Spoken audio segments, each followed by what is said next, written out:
It started with a sealed envelope delivered under extraordinary security, an envelope that no one outside the highest palace circles was supposed to see.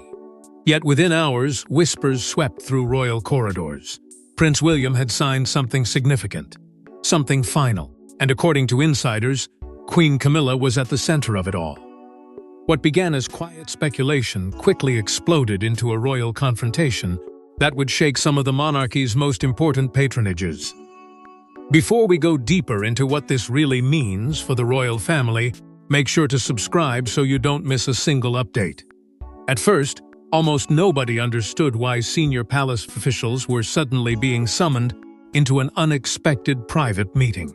There had been no public announcement, no scheduled briefing, and no indication that anything unusual was about to unfold. Yet behind closed doors, conversations were taking place with a level of urgency that immediately caught the attention of those who had spent years navigating the complex world of royal affairs. Reports suggest that a sealed order had been prepared under Prince William's authority, and those familiar with the situation claim the document carried consequences far greater than anyone initially imagined. What made the situation even more intriguing was the extraordinary secrecy surrounding it. Palace staff reportedly noticed restricted access to areas that normally operated without interruption. Meetings were being held with unusual discretion. Long-serving aides who were accustomed to the rhythm of royal business suddenly found themselves excluded from discussions they would ordinarily attend. The atmosphere became increasingly tense, and with every passing hour, speculation intensified. Something important was happening, and those closest to the institution could feel it. At the heart of the growing storm were concerns surrounding several key royal patronages linked to Queen Camilla. For years, patronages had represented far more than ceremonial titles. They were symbols of influence, responsibility, and standing within the royal structure. Any discussion involving them carried enormous weight. That reality made the rumors surrounding William's decision impossible to ignore. Sources close to palace circles began quietly suggesting that the Prince of Wales had reached a turning point. He was no longer simply preparing for the future. He was beginning to shape it. As whispers spread through royal corridors, another name repeatedly surfaced alongside William's: Princess Anne. The Princess Royal had long been regarded as one of the monarchy's most steadfast defenders, a figure whose loyalty to duty often outweighed personal considerations. According to insiders, Anne had fully endorsed the decision from the very beginning. If true, that support transformed the situation entirely. This was no isolated move by a future king. It was becoming a united effort backed by one of the most respected figures in royal life. The deeper people looked, the clearer the divide appeared. On one side stood those determined to preserve tradition through firm action and careful stewardship. On the other stood questions about influence, authority, and the future direction of the crown itself. The tension between those competing forces had been building quietly for years, hidden beneath public appearances and carefully managed headlines. Now, however, that tension was beginning to surface in ways that could no longer be contained. What started as a rumor had evolved into something much larger. Every conversation seemed to reveal another layer. Every whispered account hinted at a deeper struggle unfolding behind palace walls. And as more details slowly emerged, one unsettling realization became impossible to ignore. This was not merely about a document, a meeting, or even a handful of patronages. It was part of a far broader conflict, one that had been developing long before the sealed envelope ever arrived. But the sealed order was only the beginning, because the roots of this conflict stretched back much further than anyone realized. Long before the sealed order arrived, there were already signs that a quiet power struggle was unfolding behind palace walls. Most people never noticed it. The public saw ceremonies and smiles. But insiders claim another story was developing, one filled with competing visions for the monarchy's future. As whispers about William's sealed order continued to spread, attention slowly turned toward a more uncomfortable question. Why had matters reached this point in the first place? Those closest to royal affairs suggest the answer did not begin with a single meeting or a single decision. Instead, it emerged through years of subtle disagreements, private concerns, and growing debates about who should shape the future of the institution. What appeared calm on the surface was, according to many observers, hiding a struggle that had been building for far longer than anyone outside palace circles realized. At the center of those discussions was Prince William himself. As the heir to the throne, his role had naturally expanded with each passing year. Yet this was about more than increased responsibility. It was about influence. It was about determining what kind of monarchy would survive into the next generation. Senior advisors reportedly began viewing William not simply as a future king, but as someone already preparing to make difficult choices. Every major issue seemed to circle back to the same question: who would ultimately guide the crown through a changing world? The closer William moved toward that responsibility, the more significant every disagreement became. At the same time, Princess Anne remained one of the institution's most respected figures. Her reputation had been built through decades of unwavering commitment, discipline, and loyalty to royal duty. Many viewed her as the monarchy's strongest defender of tradition, someone who understood that stability often required difficult decisions. Insiders claim Anne's perspective carried enormous weight during internal conversations. When questions arose regarding long-term priorities, people listened. When concerns emerged about the future, her voice could not easily be ignored. That influence would soon become critically important.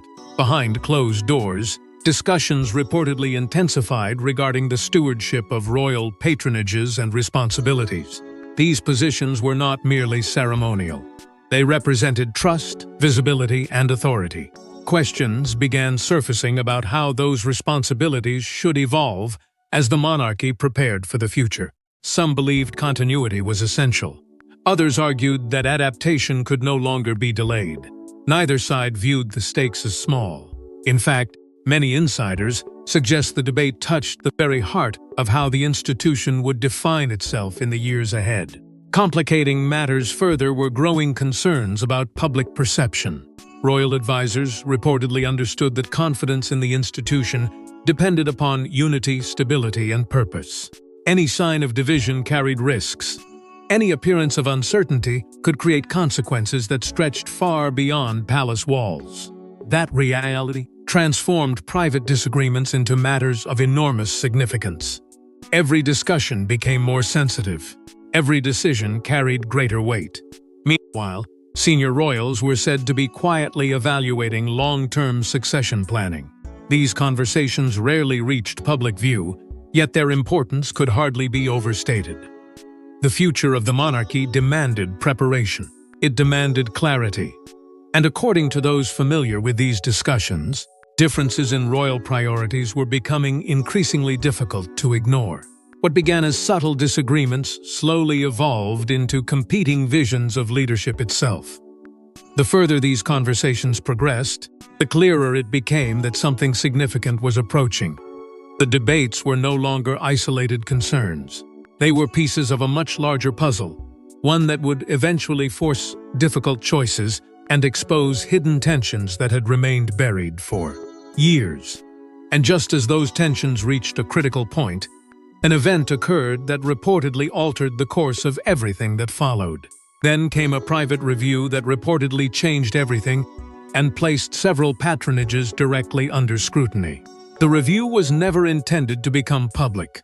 Conducted behind closed doors, it examined responsibilities, commitments, and future priorities across the royal institution.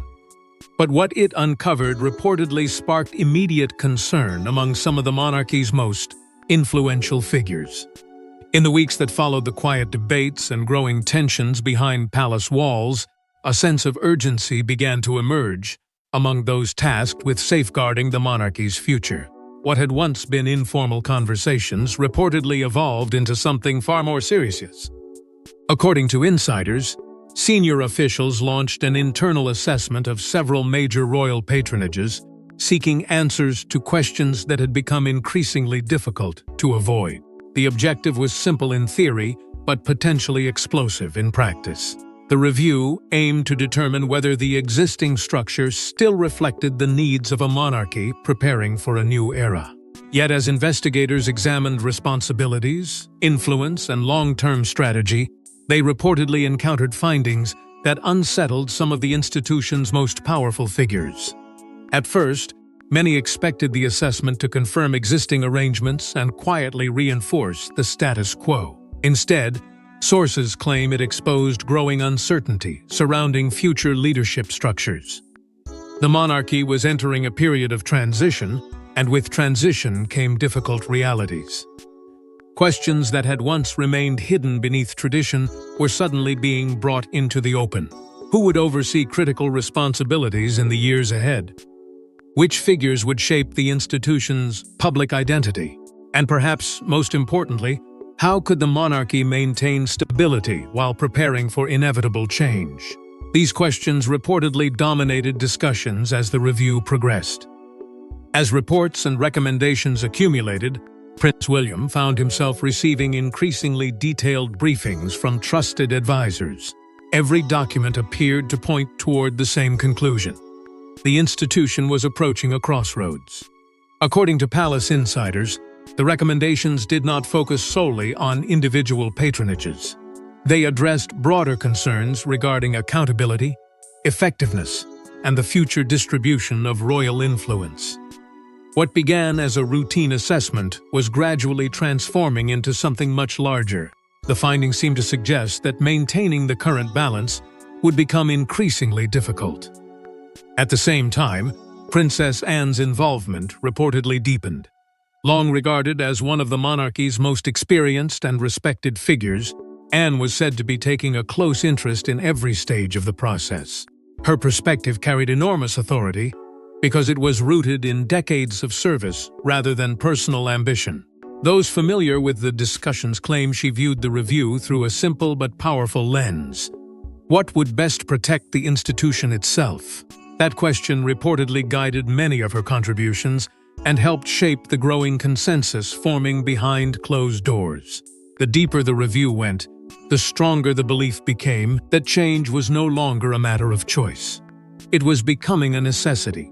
Concerns surrounding overlapping responsibilities and competing spheres of influence reportedly surfaced again and again. Advisors worried about confusion. Officials worried about perception. Senior royals worried about the long-term consequences of allowing unresolved issues to continue growing beneath the surface. The findings did not create the problems. Instead, they illuminated challenges that had been quietly developing for years. With every new discussion, momentum continued to build. What had started as an internal examination was rapidly becoming the foundation for a major decision. The atmosphere surrounding the review reportedly shifted from cautious evaluation to serious deliberation. More voices entered the conversation. More questions demanded answers. And as word of the findings slowly circulated among the highest levels of royal life, a feeling of inevitability began to take hold. The review may have been conducted in private, but its consequences were becoming impossible to contain. Powerful figures were weighing competing interests. Trusted advisors were presenting difficult choices. Long-standing assumptions were being challenged. And amid the growing uncertainty, one reality stood above all others. Someone would soon have to decide which path the monarchy would follow. As the findings circulated among senior royals, one question became impossible to ignore: who would ultimately make the final call? When Prince William finally acted, he reportedly did so with remarkable certainty. There were no leaks, no public warnings, and no gradual transition. Instead, insiders describe a carefully planned decision designed to send a clear message about the monarchy's future direction. By the time the review's findings reached the highest levels of royal leadership, the atmosphere surrounding the issue had changed completely. What had once been a discussion about possibilities was now becoming a conversation about action. The recommendation circulating among senior advisors reportedly left little room for delay. Difficult questions had been raised, sensitive concerns had been documented, and the pressure to respond was growing with every passing day. At the center of it all stood Prince William, facing a moment that many insiders believe would define not only his leadership style, but also the future course of the institution he was preparing to inherit. According to sources familiar with the process, William refused to treat the recommendations as routine paperwork. Instead, he reportedly reviewed every detail personally. Advisors delivered assessments. Officials presented concerns. Long-standing arrangements were examined from multiple angles. Yet rather than delegating responsibility, William is said to have immersed himself in the findings. Those close to royal circles claim he understood the significance of what was unfolding. This was not simply about patronages or titles. It was about trust, accountability, and ensuring that the monarchy entered its next chapter with clarity rather than uncertainty. As the days passed, a series of private consultations reportedly followed. Trusted advisors, senior officials, and experienced figures within royal life were quietly brought into discussions. Unlike public events or ceremonial engagements, these conversations remained hidden from view. There were no announcements, no briefings, and no attempts to shape public opinion. Instead, everything was conducted with extraordinary discretion. The objective appeared simple: gather every perspective, consider every consequence, and reach a decision that could withstand scrutiny long into the future. It was during this period that preparations for the sealed order reportedly began. Insiders claim the document was drafted with meticulous care, reflecting weeks of analysis and consultation. Every word carried weight. Every recommendation was measured against broader institutional goals. What made the process remarkable was not merely the decision itself, but the discipline surrounding it. In an era where rumors often emerge before actions are finalized, this operation remained tightly controlled. Even experienced palace observers struggled to uncover details. The silence only deepened the sense that something significant was approaching. At its core, the effort reportedly focused on strengthening institutional accountability. William's supporters argue that he viewed accountability not as a punishment, but as a safeguard. The monarchy's future, they believed, depended upon clear responsibilities and transparent leadership structures. Any ambiguity risked creating confusion. Any uncertainty threatened stability. As a result, the recommendations increasingly pointed toward reforms designed to reinforce the institution rather than any single individual. Alongside that goal was a broader determination to modernize leadership structures while preserving the traditions that defined royal life. This balancing act was never going to be easy. Change often creates resistance, especially within institutions built upon continuity. Yet insiders suggest William viewed adaptation as essential. The monarchy could not simply rely on its history. It also needed a vision for the future. That belief reportedly shaped every stage of the decision-making process. Perhaps most striking was the effort to avoid unnecessary public controversy. There were no dramatic announcements, no public confrontations, no visible campaign to justify what was happening. Instead, William reportedly chose a quieter path, believing that the institution itself should remain the focus rather than the personalities involved. Yet despite those efforts, the decision carried enormous consequences. Once implemented, its impact would reverberate throughout the royal household, influencing relationships, responsibilities, and perceptions in ways few could fully predict. What had begun as a confidential review was now becoming a defining moment. The recommendations had been considered. The consultations had concluded. The sealed order was ready. And while many would later focus on the decision itself, those closest to the situation understood that another development was about to capture just as much attention. Yet the most surprising development was not William's decision itself, it was who stood firmly behind him from the very beginning. If anyone expected hesitation from Princess Anne, they were mistaken. Reports suggest she backed every stage of the process, viewing the matter not as a personal dispute, but as a question of duty. For Anne, the institution always comes first. As news of William's carefully prepared decision quietly spread among senior royal circles, attention increasingly turned toward the figure many believed had played a crucial role behind the scenes. While much of the public discussion focused on the future king, and the sealed order carrying his authority, insiders repeatedly pointed to Princess Anne as a powerful force helping shape the outcome. According to those familiar with the situation, Anne never viewed the unfolding events through the lens of personalities or private loyalties. Instead, she reportedly approached every discussion with a single guiding principle: what was best for the monarchy itself. That mindset had defined Anne's entire life. For decades, she had built a reputation unlike almost anyone else within the royal family. Through changing governments, shifting public opinion, and countless challenges facing the crown, she remained one of the institution's most dependable figures. While others attracted headlines, Anne quietly focused on service. While others navigated popularity and controversy, she concentrated on responsibility. That history gave her enormous credibility during a moment when difficult decisions were demanding strong leadership. Sources suggest Anne examined the proposed changes with the same practical determination that had guided her throughout her royal career. She reportedly believed that patronages were never meant to exist as symbols of personal influence. They existed to serve larger institutional goals. In her view, every royal responsibility carried an obligation to strengthen public trust, reinforce stability, and support the crown's long-term future. As discussions intensified, that belief reportedly became one of the strongest arguments supporting reform. The more the internal review revealed, the more convinced Anne allegedly became that action could no longer be delayed. Questions surrounding accountability, leadership structures, and overlapping responsibilities had grown too significant to ignore.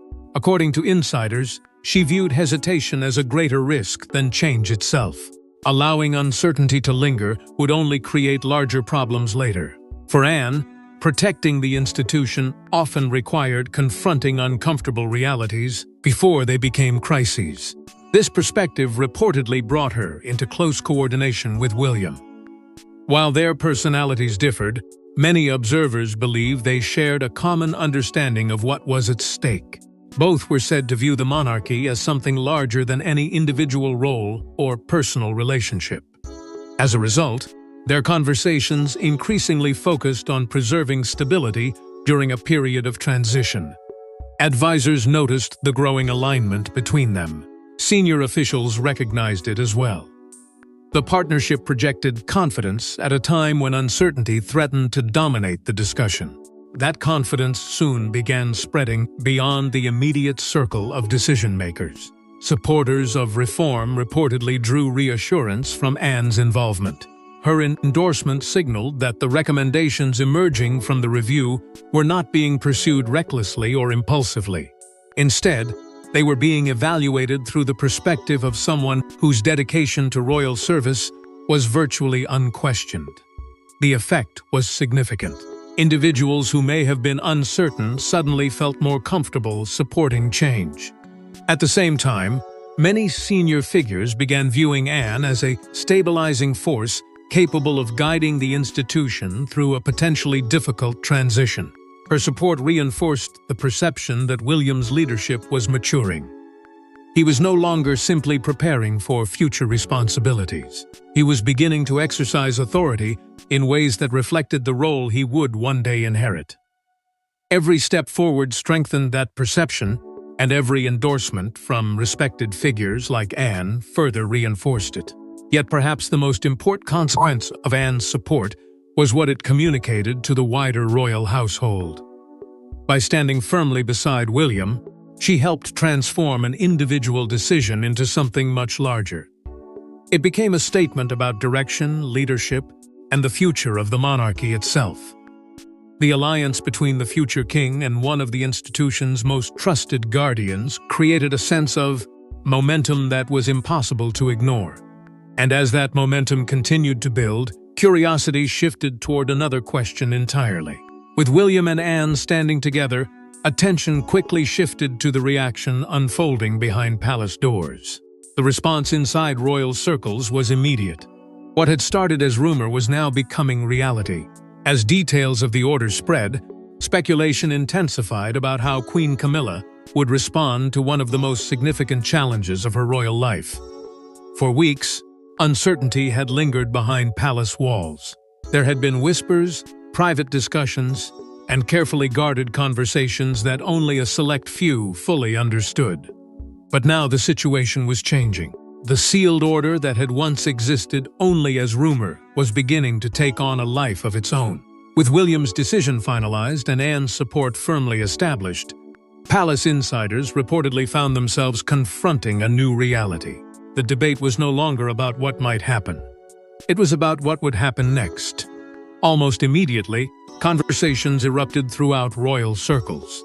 Advisors, aides, and senior figures reportedly began examining the potential impact of the order and what it could mean for the future balance of influence within the monarchy. Questions surfaced from every direction. Which patronages would be affected? How extensive would the changes be? What message was being sent through such a decisive action? According to insiders, the uncertainty surrounding those questions only intensified the atmosphere. Every rumor seemed to generate another. Every whispered account appeared to reveal a new layer of complexity. At the center of the growing storm stood Queen Camilla. For years, she had occupied a highly visible position within royal life, navigating challenges, controversies, and responsibilities that came with her role. Yet many observers believe this situation felt different. Reports suggest the order represented one of the most serious institutional challenges she had faced since entering the highest ranks of the monarchy. Whether those reports were entirely accurate mattered less than the perception they created. And perception, especially within royal life, often carries enormous power. As word continued to spread, media interest reportedly began growing at an extraordinary pace. Journalists, commentators, and royal watchers searched for answers, eager to understand the significance of what was unfolding. Stories emerged, speculation multiplied. Every development attracted fresh attention.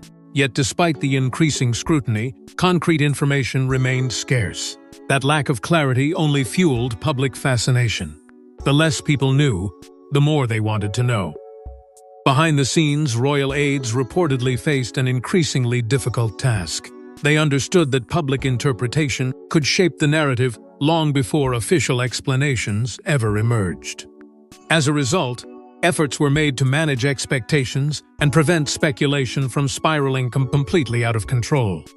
According to insiders, those efforts were complicated by the emotional nature of the situation itself. The issue was no longer confined to administrative decisions. It had become deeply intertwined with questions of loyalty, authority, and the future direction of the institution.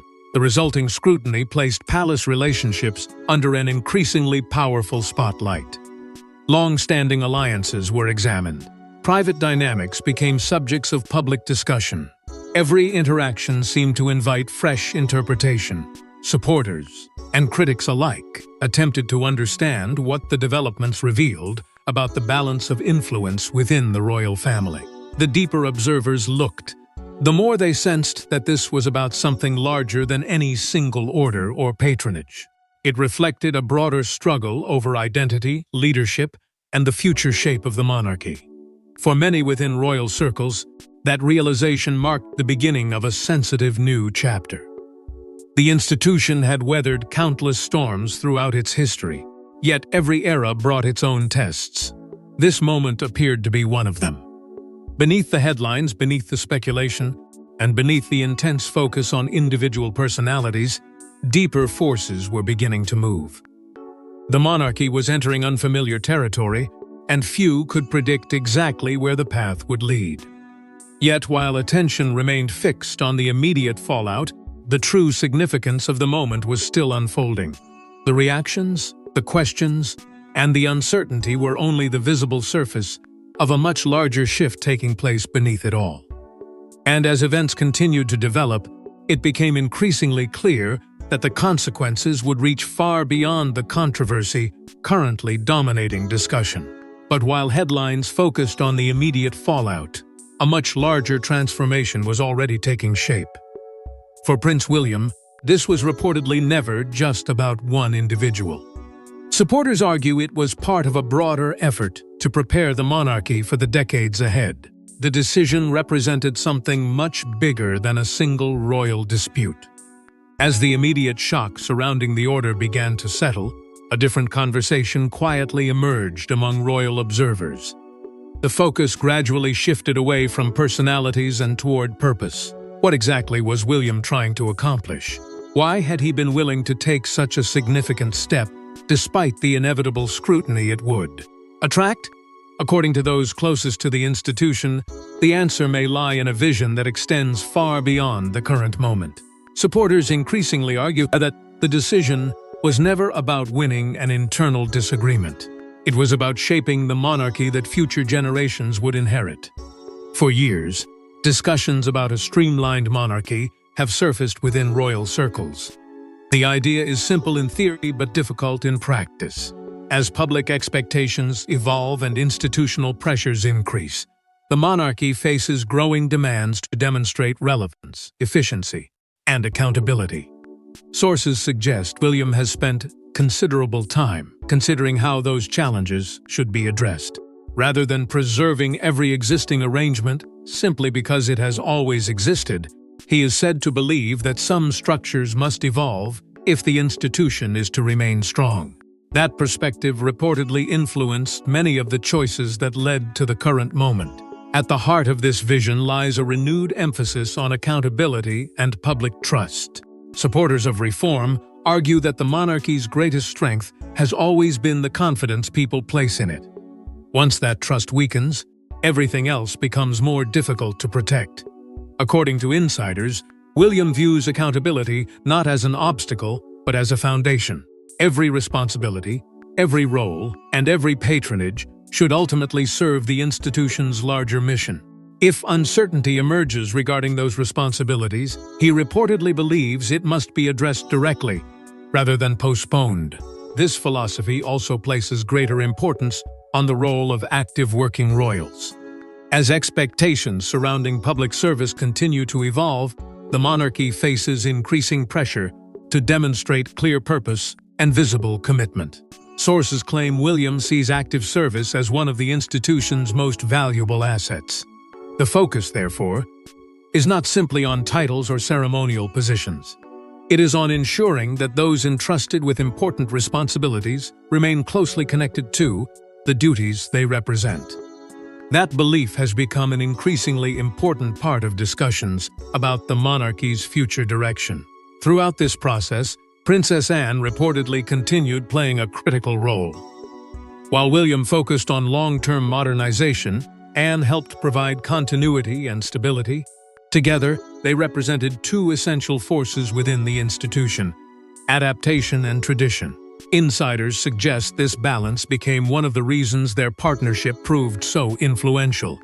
Neither sought to abandon the monarchy's foundations. Instead, both appeared focused on strengthening them for future generations. Their shared commitment created confidence among those worried about the uncertainties that often accompany change. The urgency surrounding future planning only added momentum to their efforts.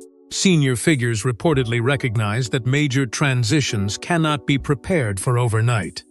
They require foresight, careful decision-making, and a willingness to confront difficult questions before circumstances force them into the open. As a result, discussions about succession, leadership structures, and institutional priorities became increasingly significant. What once seemed distant was now approaching more rapidly than many had anticipated. Meanwhile, the royal family itself continued adapting to changing expectations from both the public and the modern world. Every generation faces its own challenges. Every era demands new solutions. The current moment appeared to be no exception. What some viewed as controversy, others viewed as preparation. What some interpreted as disruption, others regarded as necessary evolution. That contrast revealed just how consequential the situation had become. Yet even as the larger vision began coming into focus, uncertainty remained. The decisions had been made. The reactions had unfolded. The debates continued. But beneath it all lingered a deeper question, one that would ultimately determine how this chapter would be remembered. The answer would not simply shape reputations. It would help define the future course of the monarchy itself. As the dust slowly settled, one final question remained unanswered. What would this moment mean for the crown's future? History often turns on moments that seem small at first. A meeting, a signature, a sealed order. Yet those closest to the monarchy believe this decision may ultimately be remembered as a defining chapter in the transition from one royal era to the next. As the debate slowly faded and the immediate controversy began settling into royal history, a larger picture started to emerge. Looking back, many observers no longer saw the story as a simple disagreement over patronages or influence. Instead, they saw it as a moment that revealed the direction in which the monarchy was moving. What once appeared to be an isolated decision now looked increasingly like a turning point. A moment when long-standing questions about leadership, responsibility, and the institution's future were finally confronted rather than postponed. For supporters of Prince William, the lasting significance of his actions lies not only in the decision itself, but in what it represented. According to those who followed the developments closely, William demonstrated a willingness to make difficult choices, even when those choices carried political risks and personal consequences. The easiest path would have been delay. The simplest option would have been avoidance. Yet insiders suggest he believed the future demanded clarity. Whether praised or criticized, his decision sent a message that preparation for the next royal era had already begun. Alongside him stood Princess Anne, whose role throughout the process became impossible to ignore. For many, she represented the steady hand guiding the institution through uncertainty. While others focused on the drama surrounding the order, Anne reportedly remained focused on the principles she had defended throughout her entire life, service, duty, and continuity. Her support gave the process credibility. Her involvement reassured those concerned about instability. And perhaps most importantly, it reinforced the belief that the monarchy's future was being shaped by figures deeply committed to preserving its foundations. Yet one of the most fascinating aspects of the entire story was the delicate balance between loyalty and duty. Royal life has always required difficult choices. Personal relationships matter. Family bonds matter.